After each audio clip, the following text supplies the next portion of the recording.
Good morning, everybody. I hope everybody's doing well. I know it's been a while since I've been on here.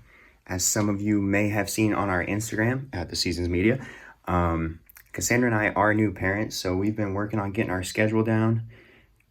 We've enjoyed every second of it, really loving it.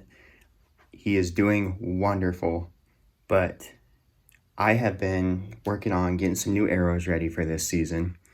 And this morning, I wanted to show you guys how I square my arrows and give you a little explanation as to why I square my arrows. It's a pretty important process if you want to shoot accurately. Everything you do on your arrow at your bow is going to affect your arrow downrange. So square arrows is a very important thing. I'll kind of walk you through my process and explain to you why. So getting set up to do this is fairly simple. You don't need a whole lot of materials and it's fairly simple to do. So to get started here, I've got my G5 arrow squaring device. They call it the ASD tool. I've got a metallic paint pen. I like to use, it's called a Craftwork pen. I like to use the Craftwork pen. I think it stays on a little bit better than just a regular Sharpie does. It's kind of paint-like and it kind of sticks to the carbon better. And I also have an ID chamfer tool. Now this, get up here where you can see it, this is something that you don't really see many people use that I know of, but it's pretty important and I will show you why. The last thing I have, big thing, you guys will have trouble finding these I think, a paper towel. This is just to clean the carbon off and basically a working surface so I don't get carbon everywhere, it just sticks to the paper towel. And the most important piece to this process is my arrow. I have the Gold Tip Pierce Tour 250. I've been shooting this arrow for, I think this is going to be my second year now and I have loved it. It's a micro diameter arrow and I cut it at about 28 13/16. And we're coming in at around 450 grains. So it's a great do-it-all arrow and I have really loved switching over to this. So the first step in this process is actually to take your marker and we're going to, I don't know if you can see it right here, it looks like you can. We're gonna take it and we're gonna run it all along the edge.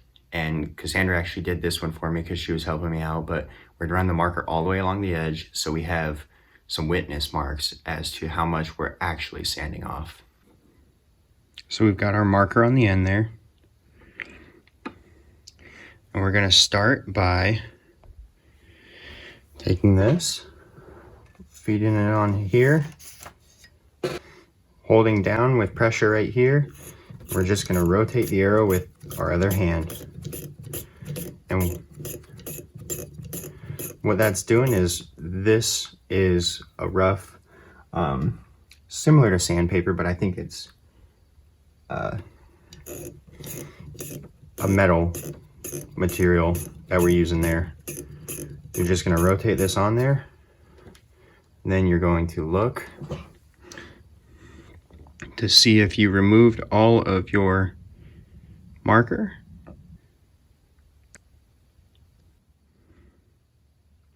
Okay, as you can see, we need to take a little bit more off of this side, so we're going to put it back on here.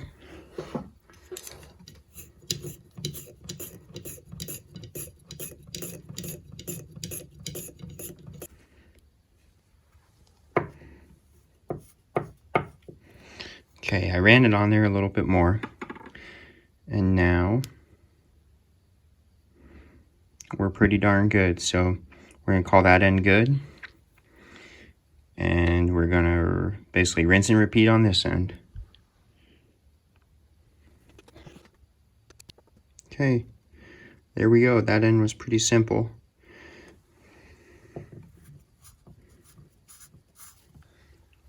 So the next thing I'm going to do is I'm going to take my little chamfer tool and I'm going to take my arrow. Let me see if I can. And we're going to just rotate it on the chamfer tool. And you're not going to be able to see it very well on camera here, but what that's doing is it's adding a little angle cut on the inside of this arrow. We're going to do that to both sides.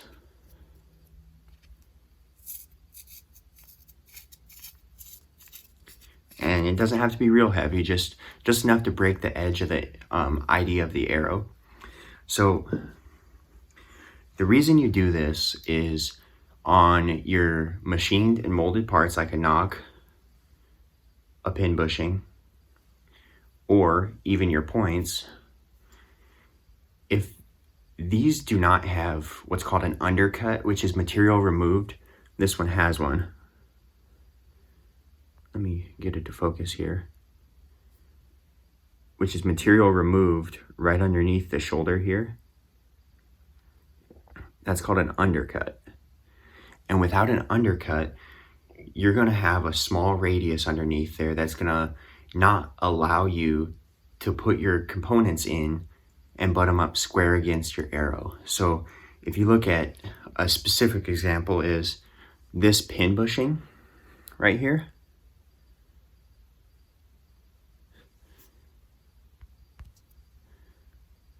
This pin bushing does not have an undercut. So there's a small radius actually at this shoulder. And with that radius, and you have a sharp corner on your arrow, you're not going to get consistent fit. That radius is just caused by the cutter tools that they use. Each cutter head has a radius, and unless you're doing an undercut, you're not going to get rid of that radius, and you're not going to be sitting flush to your arrow. Another one is these molded nocks actually will have it too. And this one is just your standard Easton knock that I just had laying around and using it for an example, but this actually does not have an undercut either. So this will not technically sit square to your arrows every time and sit consistently to your arrows. I mean, I told you why I hit them with the chamfer on the insides, which, like I said, I haven't seen a whole lot of people do that, but that's just something I've noticed and just kind of my background. I know what happens when there's a radius on there and you don't have a chamfer to match that radius. So the other thing that I haven't really explained is why I square my arrows. So it's very important to square the back of your arrow for sure, because this is going to allow you to get your nocks to sit in there consistently. And when your knock sits in there consistently, you're getting a consistent release and transfer of energy through the arrow on every arrow.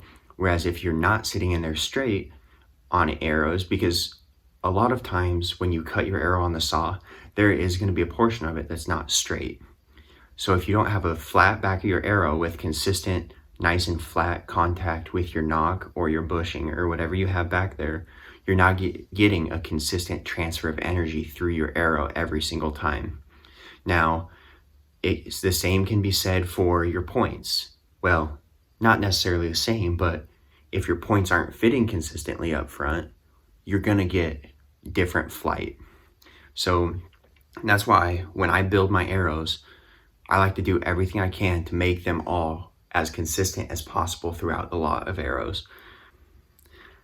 So that's pretty much it, guys. That's why I square my arrows. That's why I use the chamfer tool. I really like to think about the fact that your arrow needs to leave your bow consistently through every arrow in order to see the best downrange accuracy.